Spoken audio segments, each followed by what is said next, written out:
What's up, Morning Manna? It is such a privilege to be with you for another session, 6 sessions of Morning Manna this week. And I was reading in the Bible reading plan. I don't know if you do that, but we have a Bible reading plan that we just kind of send out to everybody if you want. You can find it on the web, you can find it on the app. You know all the places to look. But I happen to read from that Bible reading plan as well. So we were reading recently in the Book of Esther, and I kind of got to that middle section. We probably all know the story of Esther.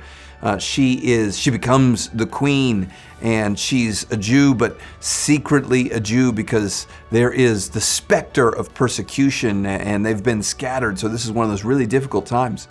And she comes through for her people. There's persecution that's planned to rise up again under Haman, and all these Jews are going to be killed, and yet she is able to prevail. And in fact, the whole festival of Purim comes out of this time where the Jews are able to defend themselves and to have this massive victory. We're familiar with that story.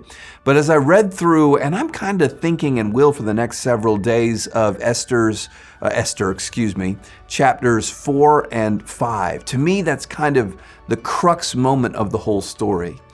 We know a couple of the characters. Obviously, Esther is the queen, an incredibly beautiful lady. Her cousin is Mordecai, but Mordecai has raised her as a daughter almost.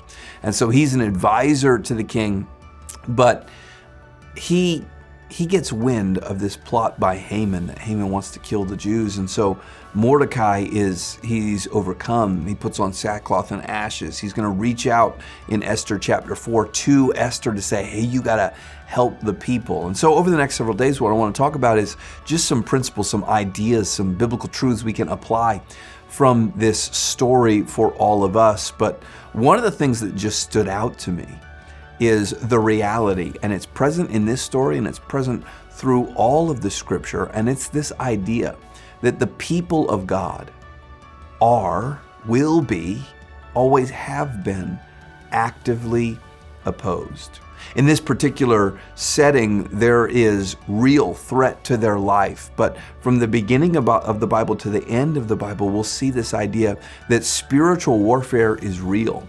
That you and I have an enemy, and he is at war against us and wants to destroy us. So I would encourage you, whether you show up at our locations in person, we call that kind of Manna Live, that's where we all gather together, or if you hang out right here in this space, you're on YouTube and you watch Manna online. Starting this coming week, we're going to do a brand new series. We're calling it Feared in Hell, and we're going to step into how you and I live in spiritual warfare. So right at the outset of this week, we need to recognize we have an enemy.